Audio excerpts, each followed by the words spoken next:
ጾም ማለት በሕግ በታወቀ ጊዜ የሰው ከመብል መከልከል ጾም ይባላል። ዝም ብሎ ጊዜ አይደለም። በሕግ በታወቀ ጊዜ ሁልጊዜ ሊረሳው የማይገባው አንድ ነገር ሰይጣን ሁልጊዜ እንዳለ ነው ማሰብ የሚገባል። ቅዱስ መቃርስን ሰዎች በዓል በመጣ ጊዜ 2-3 ጽዋ ወይን ብንጠጣ ችግር አለውን ብለው ቢጠይቁት በበዓል ቀን ሰይጣን ከሌለ ጠጡ ብሏቸው ነበረ። ለሁሉም ጊዜ አለው። ለምሳሌ ለጾመ ነቢያት አለው እስከ 9 ሰዓት ነው። ጾመ ገሃድ እስከ ምሽት 1 ሰዓት ነው የሚጾመው። ጾመ አብይ ጾም የመጀመሪያው ሳምንት እስከ 12 ሰዓት ይጾማል። 40ው ቀን እስከ 11 ሰዓት ይጾማል። ሰሙነ ሕማማት ደግሞ እስከ 13 ሰዓት ወይም እስከ ምሽት 1 ሰዓት ይጾማል። ዓርብ ረቡዕ ወይም ጾመ ድህነት ይባላል። እነዚህ ደግሞ እስከ 9 ሰዓት ይጾማሉ። ምክንያት አላቸው። እነሱ እናመጣቸዋለን በጊዜው። እግዚአብሔር ባህሪው ንጹሕ ስለሆነ በረከሰ ቦታና በረከሰ ሰውነት አድሮ አይኖርም። በረከሰ ቦታና በረከሰ ሰውነት አድሮ ስለማይኖር ኃጢአት ባለበት እግዚአብሔር የለም። ስለዚህ ኃጢአታችን ሲፋቅ የምናገኘው ትልቁ ጸጋ ማን ነው? እግዚአብሔርን ራሱን። እግዚአብሔር ያን ጊዜ መጥቶ ይዋሃዳናል ማለት። እግዚአብሔር ከሰው ጋር እንዳይኖር የሚያደርገው ምንድን ነው ካላችሁኝ፣ ኃጢአት ነው። ትንቢተ ኢሳይያስ ምዕራፍ 55 ላይ ሲናገር እናንተ የእስራኤል ሰዎች ጹመናል አልሰማህንም ትላላችሁ፣ ጸሌናል አልሰማህንም ትላላችሁ፣ ሰግደናል አልሰማህንም ትላላችሁ፣ ዕጣን መስዋዕት አቅርበናል አትሰማንም ትላላችሁ። ነገር ግን እኔ የምፈልገው ጾም ይሄ አይደለም። እናንተን እንዳላያችሁ ያደረገኝ ኃጢአታችሁ በመሃል በእኔና በእናንተ መካከል እንደ ግድግዳ ቆሞ ነው ይላል።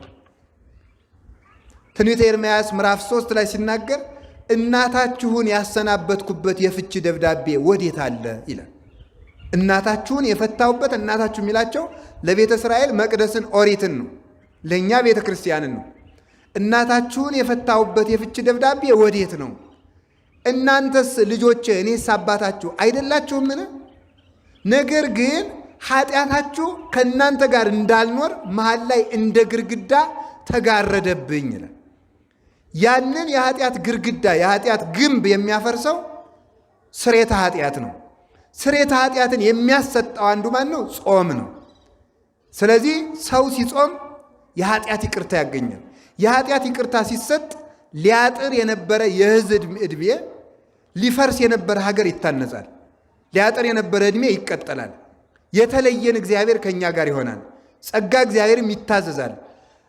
ስንጾም ስርየት እናገኛለን። ስርየት ስናገኝ እግዚአብሔር ከእኛ ጋር ይሆናል። እግዚአብሔር ከእኛ ጋር ሲሆን ከሀገርም ከሕዝብም ርቆ የነበረ ረድኤት ይመጣል። ዝናብ በጊዜው ይመጣል። ደመናት በጊዜው ይመላለሳሉ። ነፋሳት በጊዜያቸው ይነፍሳሉ። ቀላያትም በጊዜያቸው ይፈሳሉ። ምድርም የዘሩባትን ታበቅላለች። ሰማይም ዝናብ ለክረምት ጠል ለመከር ይሰጣል ማለት ነው። የተባረኩ ልጆች ይወለዳሉ። ትውልድ ይባረካል። የኃጢአት ስርየት የሚገኘው አንዱ በጾም ነው። ስለዚህ ስርየተ ኃጢአት ለማግኘት አይነተኛው መድኃኒት ጾም ነው ማለት ነው። ጾመን የኃጢአት ይቅርታ እንድናገኝ አምላክ ቅዱሳን ይርዳን። ጾም ምን እንደሆነ እያያችሁ ነው። ሁለተኛው ተመልከቱ፣ ብዝሃ ሐሴትን ደስታን ይሰጣል። ጾም ደስታን ያጎናጽፋል፣ ሐሴትን ይሰጣል ማለት ነው። መብል ሐዘንን፣ ትካዝን ያበጣል። ለምን ሲባል መብል ባለበት ፈትው አለ። ባለፈው እንደተነጋገርነው እንጨት በጨመርን ቁጥር እሳት እንደሚነደው መብል በጨመርን ቁጥር ፍትወት በሰውነት ይቀሰቀሳል፣ ይሰለጥናል ማለት ነው። ስለዚህ ያን ጊዜ ደግሞ ፍትወት ሲያድርብን ትካዜ ያድርብናል፣ ሐዘን ይሰለጥናል፣ ጸጋን እናጣለን ማለት ነው። ጸጋን ስናጣ ሐዘን ይከተላል። ወደ አዳምና ወደ ሔዋን ተመልሳችሁ አዳምና ሔዋን ባልበሉበት ወቅት ደስተኞች ነበሩ። ሲበሉ ጸጋቸው ተገፈፈ። ያልተፈቀደላቸውን ጾምን ሲሽሩ ማለት ነው። ጾምን ሲሽሩ አባቶቻችን በለስን በብዙ ጎዳና ነው የተረጎሟት። ሔዋንና አዳም ቆርጠው የበሏት በለስ ዕውቀት ተብላ ትተረጎማለች፣ ሕግ ተብላ ትተረጎማለች፣ ፍቅር ተብላ ትተረጎማለች፣ ጾም ተብላ ትተረጎማለች። እነዚህ ሁሉ ነገሮች ነው በለስ ተብለው የሚተረጎሙ። ስለዚህ ምንድነው ሲባል እነሱ ሳይበሉ ደስተኞች ነበሩ። ያልተፈቀደላቸውን ሲበሉ ግን ጸጋቸው ተገፈፈና ሐዘንተኞች ሆኑ። ስለዚህ ሰው በለስን መሻር፣ አዳምና ሔዋን በለስን በሉ ማለት ሰው ጾምን ሻረ ማለት ነው።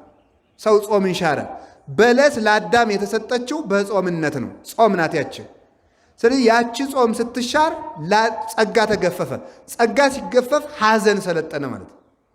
ስለዚህ ለሔዋን በሕማም ለዲ ወወሊደኪ ይኩን ምግባይኪ ሀበ ምትኪ ተባለ። በሕማም በጭንቅ ውለጅ ተባለች። ፈቃድሽም ወደ ባልሽ ይሁን። አዳምም ጥረህ ግረህ ብላ። ልፋት፣ ድካም፣ ስራ፣ ፍቶት፣ ደዌ እንዲህ ያለው ነገር ሁሉ የሚሰለጥነው ጾምን በመሻር ነው። ደዌ ደግሞ የሚርቀው በአንጻሩ ውጣ ውረድ የሚርቀው ምንም የማያተርፉበት ድካም የሚርቀው ትንሽ ሰርቶ ብዙ በረከት ማግኘት የሚመጣው ከጾም የተነሳ ነው። ስለዚህ ጾም የደስታ ምንጭ ሲሆን መብል ደግሞ የሐዘንና የትካዜ ምንጭ ነው። በረከትን ይገፋል ማለት ነው። በረከትን ከኛ ጋር አጽንቶ የሚያኖረው ጾም ነው።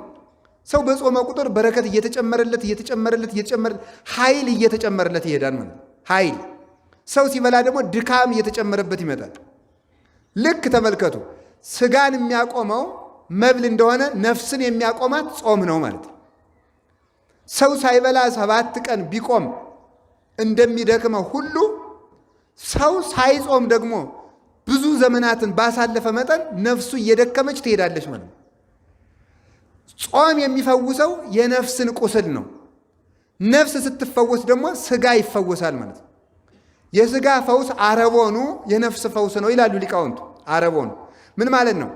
ሰው ከጾም ከስጋ ፈውስ በፊት የነፍስ ፈውስ ይቀድማል ማለት ነው። የነፍስ ፈውስ ይቀድማል። ስለዚህ ነበረ ጌታችን ኢየሱስ ክርስቶስ የታመሙ ሰዎችን ሲፈውስ ምንድን ነበር የሚለው? ኃጢአትህ ተሰረየችልህ ነበር የሚለው። ኃጢአትህ ተሰረየ፣ አንተ እገሌ ጆሮህ ድኗል፣ አፍህ ድኗል፣ ወገብህ ድኗል፣ እግርህ ድኗል ሳይሆን የሚለው እጅህ ድኗል ሳይሆን የሚለው ኃጢአትህ ተሰረየችልህ። ኃጢአትህ ተሰረየችልህ የሚለው ለምንድን ነው? የኃጢአት ይቅርታን ሲሰጠው ደዌውንም ይፈውሰዋል ማለት ነው። ደዌውንም ይፈውሰዋል። ስለዚህ ተመልከቱ፣ ጾም ትፈውስ ቁስለ ነፍስ ያለው ቅዱስ ያሬድ ለዚህ ነው። ጾም የነፍስን ቁስል ትፈውሳለች ይላል። ነፍስ ሲፈወስ የሥጋ በሽታም ይርቃል፣ የሥጋ ደዌም ይርቃል። ስለዚህ ደስታን ይሰጥናል ማለት ነው። የተገፈፈ ጸጋ ይመለሳል። ጸጋን የሚመልሰው ጾም ነው። ጸጋን የሚገፈው ደግሞ መብል ነው። ስለዚህ ጾም የደስታ ምንጭ ነው፣ መብል ደግሞ የሐዘን ምንጭ ነው። አዳም ከበላ ጀምሮ ሐዘን መጣበት። ለምን ስትባሉ ፍትወታት እኩያት ኃጣው ርኩሳትን ሰብስቦ ኦሪት ዘፍጥረት ምዕራፍ 3 ቁጥር 17 ሲናገር እሾህና አሜከላ ይብቀልብህ ብሎታል። ምድር በአንተ ምክንያት እሾህና አሜከላን ታብቅልብህ። ተመልከቱ፣ ምድር በአንተ ምክንያት እሾህና አሜከላን ታብቅልብህ ያለው ምንድን ነው? ሁለት ነገር ነው የሚተረጎሙ። 3 ይቅር በሉ። አንደኛ በቁሙ ምድር በቁሙ ምድር፣ ሁለተኛ ስጋ፣ ሶስተኛ ህሊና። እነዚህ 3ቱ ናቸው ምድር ተብለው የተጠሩ። አዳም ሆይ ያልተፈቀደልህን ዛፍ ስለበላ እንግዲህ ተመልከቱ፣ ምድር እሾህ ታብቅልብህ። በለስ ለእኛ ምንድናት ነው ያልኳችሁ ቅድም? ጾም ናት ብያቸዋለሁ። ለአዳም እግዚአብሔር በለስን የሰጠው በጾምነት ነው። አትብላ ሲለው ጾምን እየሰራለት ነው። ስለዚህ ጾም መቼ የተሰጠ ነው ስትሉ፣ ጾም ተፈጥሯዊነት ነው። ስንፈጠር የተሰጠን ነው። ሰው በመሆናችን ከተሰጡን ጸጋዎች አንዱ ጾም ነው። ለመጀመሪያው ፍጡር ለመጀመሪያው ሰው መጀመሪያ እግዚአብሔር የሰጠው ጾም ስለሆነ ነው። የመጀመሪያው ሀብታችን መብል አይደለም። የመጀመሪያው ሀብታችን ጾም ነው። ስለዚህ አዳም የመጀመሪያ ሕጉ ጾም ነው። ነገር ግን ሲበላ ምን አለው እግዚአብሔር? በአንተ ላይ ምድር እሾህ ታብቅልብህ። ለምን? ጾም ስለገደፍክ። ስለዚህ ሰው ጾም ሲሽር ምን ይበቅልበታል? ምድር እሾህ ታበቅልበታለች። ምን አይነት እሾህ? አንደኛ ምድር በቁሟ እሾህ ታበቅልበታለች። ሁልጊዜ ለሚበላ ሰው ወዳጆቹ እሾህ ይሆኑበታል። የተሰማራበት ሜዳ ሁሉ እሾህ ይሆንበታል። ቢያስተዳድር የሚቀበለው የለም፣ የሚገዛለት አያገኙ። ቢያገባ ትዳሩ ይበተንበታል፣ ይናጋል። ቢነግድ ገንዘቡ አይበረክትለትም። ዘመዶቹ ጠላት ይሆናሉ፣ ወዳጆቹ ይክዱታል። ዓለም በሙሉ እሾህ፣ የበላው ደዌ ይሆንበታል። መኝታው ሁሉ እሾህ ይሆናል፣ ቤቱ እሾህ ይሆናል። ሀገር ሁሉ ለሱ የማይመች ይሆናል። ምድር እሾህ ትሁንብህ ማለት ያየኸው፣ የሰማኸው፣ የረገጥከው፣ የጨበጥከው ሁሉ አይመችህ ማለት ነው። ጾም ለሚሽር ሰው የትም ዓለም አይመቸውም። ዓለም ሁሉ ለሱ እሾህ ትሆንበታለች። የትም ተቀምጦ ተመችቶት አይቀመጥም፣ ተመችቶት አይተኛም፣ ተመችቶት አይውልም፣ ተመችቶት አያድርም ማለት ነው። ስለዚህ የነካው ሁሉ እሾህ የሚሆንበት የትም ሂዶ ተሰዶ የሚመጣ ማለት ነው። ስለዚህ ምድር እሾህ ታብቅልብህ ማለት መሬት አትመችህ ማለት ነው። ይሄው ለአዳምና ለልጆቹ ዛሬ መሬት የማትመች ሆናለች። ዛሬ ጌታችን ኢየሱስ ክርስቶስ መጥቶ ተወልዶ ከባረካት ወዲህ ግን ምድርን ለበረከት አድርጎልናል፣ ያን እሾህ ነቅሎ ማለት ነው። ሁለተኛ ደግሞ ምድር እሾህ ታብቅልብህ የተባለ ስጋህ በሽታ ያብቅልብህ ማለት ነው። በሽታ ያብቅልብህ። ለመጀመሪያ ጊዜ ደዌ ወደ ምድር የመጣው በምን ምክንያት ነው ካላችሁኝ፣ ጾም በመሻር ነው። በሽታን ወደዚህ ዓለም ያመጣው ምንድን ነው ካላችሁኝ፣ ጾምን መሻር፣ በለስን መብላት ነው። ጾም ስንሽር ደዌ በዚህ ወደዚህ ዓለም መጣ ማለት ነው። አሁን ሳይንሶችም ሰምተዋል አይደል? ሰምታችኋል አይደል? ሰው ቢያንስ እስከ ስንት ሰዓት መጾም አለበት ብለዋል። ጾም አሁን ለካንሰር መድኃኒት አይነተኛ ፈውስ ነው። ሰምታችሁ እንደሆነ ሂዱና ሐኪሞችን ጠይቋቸው ማለት ነው። የሚጾሙ ሰዎች ከሚጾሙ ሰዎች ስንት ፐርሰንቱ እንዳላችሁ አላጠናሁትም። ፐርሰንቱን ረስቼዋለሁ፣ ወሬ ሰምቼ ስለሆነ ማለት ነው፣ ሐኪም ስላልሆነ። ከፍተኛ ከካንሰር ጤና የሆኑ ሰዎች ጾመኛ ሰዎች ናቸው። ስለዚህ የሚበልስ አሁን ኮሌስትሮል የሚባል በሽታ ታውቃላችሁ አይደል? ምንድን የሚያመጣው? እሱን መብላት እኮ ነው። 24 ሰዓት መብላት ማለት ነው። ስለዚህ ጾም ጤናን ይሰጣል፣ የጤና ምንጭ ነው። አሁን ወደ ነፍሱ ሳንሄድ ነው ወደ መንግሥተ ሰማያት ምናምን፣ እሱን ተውትና በምድር ጤነኛ ሆኖ ለመኖር በራሱ ጾም ነው፣ መብል ነው በሽታን ያመጣብን ማለት ነው። እያንዳንዱን ተመልከቱ፣ እያንዳንዱን ደዌ የሚቀሰቅሰው ምንድን ነው? በሽታ ነው። ቆይ ሐኪሙ መጀመሪያ ሕክምና ሲጀምር ምንድን ነው የሚለው? በሽታው ሲነሳ የቀሰቀሰብህን ምግብ አጥንተህ ከዚያ ተቆጠብ አይደለም የሚለው? እንደ መጀመሪያ የሚለው እኮ ማለት ምክንያት ለበሽታ ጨጓራ አሞኛል ካል በምን እንደተነሳበት አስታውሳለህ? ሲነሳ የበላው ምግብ ምን ነበር ነው የሚለው ማለት ነው። የምግብ የበሽታችን ሁሉ ምንጭ ነው። ስኳር ቢያበዛ ሰው ምን ይሆናል? አንዱን ይሆናል። ምን አውቃለሁ? አንዱን ቢያበዛ ምን ይሆናል? አንዱን ይሆናል። ሐኪም እንደሚያውቀው ማለት ነው። ስለዚህ መብል የደዌ ምንጭ ነው፣ የደዌ ምንጭ ነው። ጾም ደግሞ የጤንነት ምንጭ ነው። ስለዚህ አባታችን አዳም በሽታ ይሰልጥንብህ ተባለ። ይኸው ራስ ፍልጠት፣ ሆድ ቁርጠት በበሽታ ምክንያት የመጣ ነው ማለት ነው። በጾም መሻር ምክንያት የመጣ ነው። ሌላው ደግሞ ምንድን ነው? ፍቶታት እኩያት ኃጣው እርኩሳት ይሰልጥኑብህ ማለት ነው።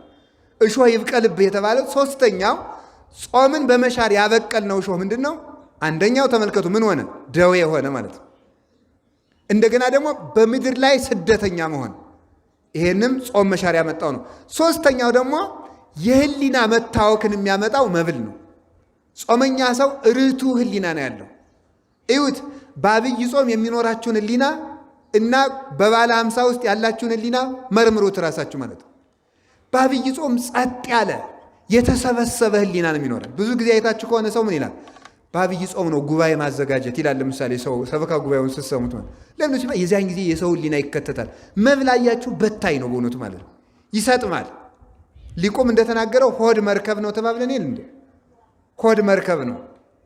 መርከብ ያለ ልክ ሲጫን ተሳፋሪዎቹ እንደሚሰጥሙት ሰው ያለ ልክ ሲበላ በጎ ዕቅድና በጎ ህሊና ሁሉ ይሰጥማል ማለት ነው። ይሰጥማል። ስለዚህ ቀሊለ ህሊና ይኖረናል ማለት ነው። ትጋት ይሰጠናል። የትጋት ምንጭ ጾም ነው። ስጋው ለጸዋሚ እይት ካሃሎ ከመይኑም ኩላ ሌሊተ ፊልክስዩስ የሚናገረው የጾመኛ ሰው ሰውነት ሌሊቱን ሙሉ ተኝታ ማደር አትችልም ነው የሚለው ማለት ነው። ጾመኛ ሰው ትጋት ይሰጠዋል፣ ከደዌም ይድናል፣ ርቱ ህሊና ይኖረዋል ማለት ነው። የሚበጻበጽ በውሳኔ የተከፈለ ልብ ያለው ይሄ ልክስክስክስ ያለ ህሊና የሚኖረን በላተኞች ከመሆናችን የተነሳ ነው ማለት ነው። በላተኞች ከመሆናችን የተነሳ ነው። ስለዚህ ርቱ ህሊና ይሰጠናል። ፍቶት አይሰለጥንብንም። ክፉ ህሊና አይሰለጥንብንም። አድመኝነት አይሰለጥንብንም። ሰውን መደባደብ፣ ትኩሳት የሆነ ነገር ሁሉ፣ ለቁጣ መቸኮል ሁሉ አይሰለጥንብንም ማለት።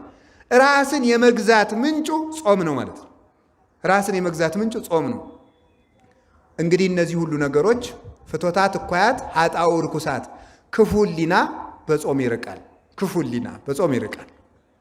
ልክ ተመልከቱ። አላችሁ የላችሁም? እግዚአብሔር ከሁላችን ጋር ይሆን።